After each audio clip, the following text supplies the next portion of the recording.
Assalamualaikum warahmatullahi wabarakatuh. Waalaikumsalam.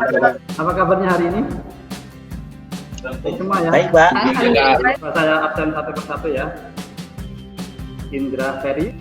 Hadir, Pak. Mas Danang. Ada ya? Hadir, Pak. Oke.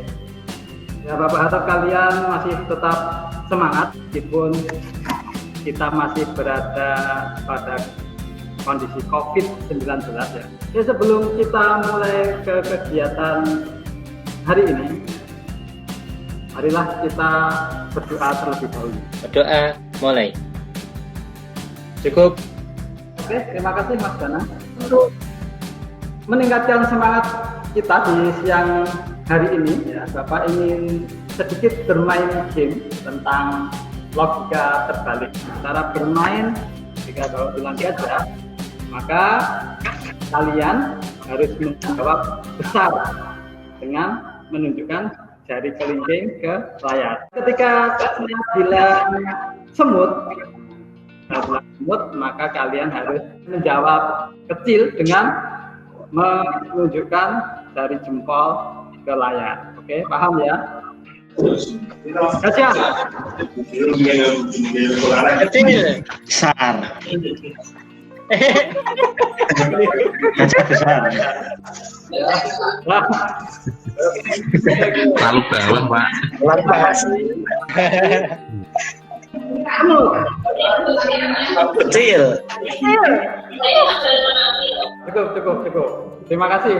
Ya, harapannya ini untuk melatih konsentrasi ya, untuk melatih konsentrasi kita agar lebih konsentrasi sebelum mengikuti kegiatan inti pada siang hari ini.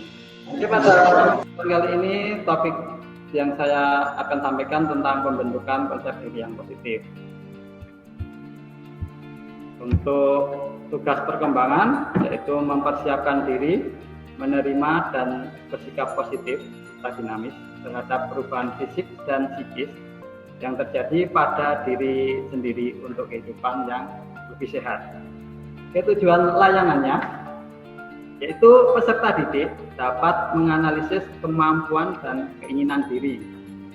Yang kedua, peserta didik dapat menerima dan meyakini keadaan diri secara positif.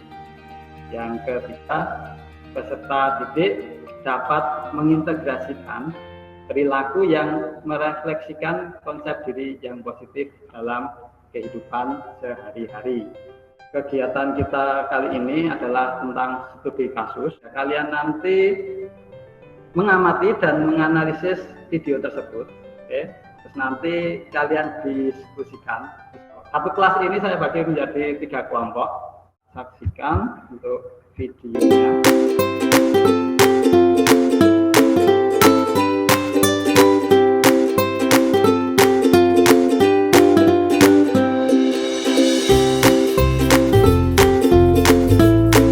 Ketua kelompok untuk mempresentasikan hasil diskusi kelompoknya. Dimulai dari mungkin Mas Danang terlebih dahulu. Baik, Pak. Dari hasil diskusi kelompok 1 dapat menangkap tadi bahwa si Joni yang awalnya kurang percaya diri, banyak kritikan dan dijauhi dari teman-temannya, akhirnya mendapat masukan dari hal yang positif. Akhirnya dia mulai percaya diri dan bisa melaksanakan apa yang harus dia yakini daripada mempercayai kritikan, kemudian mendapatkan hasil dengan mulai berprestasi dan kawan-kawannya akhirnya mulai dapat bersahabat kembali. Demikian, Pak. Oke, terima kasih sekali untuk kelompok 1, bagus sekali. Terus kita lanjut ke kelompok 2 dulu ya. Kelompok 2 adalah Mbak Nia. Silakan monggo Mbak Nia. Iya, Pak. Ini tadi hasil dari diskusi kelompok 2 mengenai kasus Joni.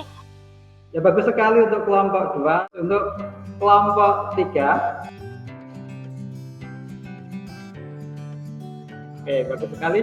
Oke, 3 kelompok ini tadi sudah memaparkan hasil diskusinya. Saya sedikit review ya. Nah, konsep diri yang negatif ini perlu kita hilangkan ya. Mungkin tidak bisa hilang seketika. Nah, kita harus menghilangkan ya perlahan-lahan. Mungkin ada pertanyaan dulu. Saya mau bertanya, Pak. Bagaimana ya, Pak, caranya untuk menumbuhkan konsep diri yang positif itu bagaimana, Iya, Pak? iya, terima kasih. Oke, pertanyaan yang bagus. Oke, selanjutnya mungkin ada pertanyaan lain. Iya Pak, Ya, Mbak Nia. namanya manusia kan mempunyai kekurangan dan Ya. kelebihan Pak. Nah, Untuk menghilangkan konsep diri negatif seseorang itu triknya itu seperti apa, Anjir? tips membentuk konsep diri yang positif ya. Oke, yang pertama itu kita harus objektif memandang diri. Nomor 2, ya, belajarlah untuk menghargai diri sendiri. Terus yang ketiga itu jangan pernah marah pada diri sendiri. Terus yang terakhir yaitu kita harus selalu berpikir positif. Mungkin saya cukupkan dulu ya untuk materi ini, untuk studi kasus. Semua juga sudah berpartisipasi dengan baik. Saya ini mengapresiasi sekali untuk bimbingan klasikal pada siang hari ini. Baik dan bagus sekali. Oke, kita sedikit simpulkan. Mungkin ada yang bisa menyimpulkan. Ya Pak, kesimpulannya bahwa kita tidak boleh menyerah pada keadaan Pak, karena setiap diri pasti mempunyai potensi yang bisa dikembangkan Pak. Ini tuh Pak. Ya, bagus sekali. Selanjutnya mungkin satu lagi kesimpulannya. Jika kita punya kekurangan dalam diri kita, itu jangan terus minder, Pak. Harus pede. Kita buktikan kepada orang lain bahwa kita bisa. Ngoten, Pak? Oke, matur nuwun Mbak Ana. Oke, mungkin itu kesimpulan pada kegiatan kali ini. Harapannya kalian bisa menerapkan atau mengimplementasikan pada kehidupan diri kalian masing-masing ya, agar bisa menjalani hidup ini lebih baik, lebih semangat, lebih fokus, ya, lebih bisa berprestasi. Cukup saya ini akhiri. Kalau ada kata yang kurang berkenan, Bapak mohon maaf ya. Mungkin bisa ditutup dengan berdoa. Marilah teman-teman kita akhiri kegiatan kali ini dengan berdoa. Berdoa mulai. Ya, selamat siang. Wassalamualaikum warahmatullahi wabarakatuh.